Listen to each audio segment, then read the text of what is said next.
3 minutes. 6 words. One absolute explosion in the Senate Judiciary Committee. When Senator Cory Booker stood up, pointed directly at FBI Director Kash Patel, and shouted, "I am not afraid of you." The clip didn't just go viral. It completely broke the internet. But the real story isn't the shouting match. The real story is the chilling 10-minute buildup where a United States Senator looked the director of the FBI dead in the eye and delivered a political prophecy that Patel never saw coming. The hearing had been a bloodbath from the start. For 4 grueling hours, Kash Patel sat behind the witness table, absorbing relentless attacks. Adam Schiff grilled him on the Epstein files.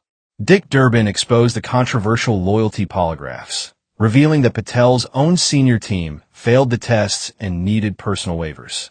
Through it all, Patel used statistics like a shield, rattling off the arrests of 23,000 felons and the seizure of 6,000 weapons. He was running down the clock, playing defense with bureaucratic precision.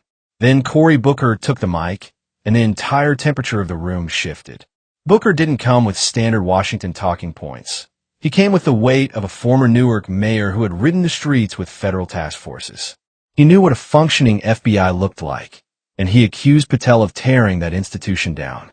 In a controlled, devastating tone, Booker laid out the wreckage, the forced resignation of senior experts, the gutting of counterintelligence branches, and the terrifying reality that, for the first time in history, neither the FBI director nor the deputy director had any actual law enforcement experience. Booker brought the receipts, citing a lawsuit alleging Patel admitted the terminations were likely illegal, but ordered by the White House anyway.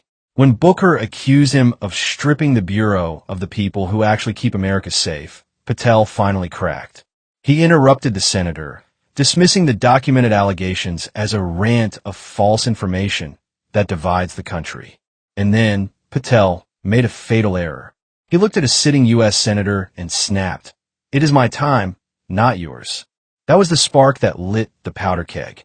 Booker's voice dropped, becoming quiet and dangerously deliberate. He told Patel that he wasn't going to be in his job much longer. In front of the entire press gallery, Booker stated the one thing nobody else had the nerve to say out loud. No matter how much Patel bent the rules to show loyalty to the administration, he would eventually be cut loose. It wasn't an insult. It was a terminal diagnosis delivered directly to his face.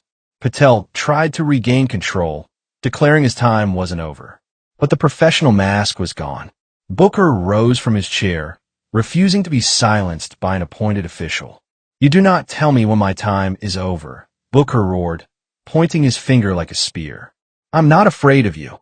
The room dissolved into absolute chaos. Chairman Chuck Grassley violently slammed his gavel over and over, trying to drown out the shouting, while Senator Ted Cruz joked that the Judiciary Committee had become the new Kennedy Center for theater. But nobody was laughing at the underlying message. Within an hour of the gavel coming down, the clip was dominating every network.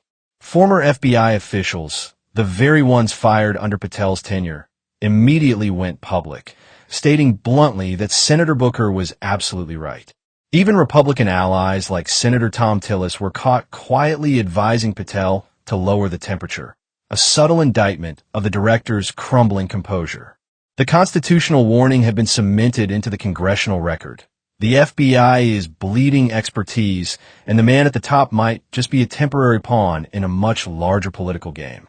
If you're watching this, you know that the friction in Washington is reaching a boiling point we haven't seen in modern history.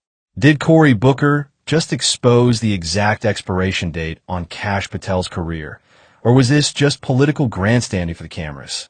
We want to hear exactly what you think, so drop your take in the comments below. If you want the unfiltered truth behind the biggest clashes in U.S. politics, make sure you hit that subscribe button and ring the bell so you never miss an update. Stay sharp, and we'll see you in the next breakdown.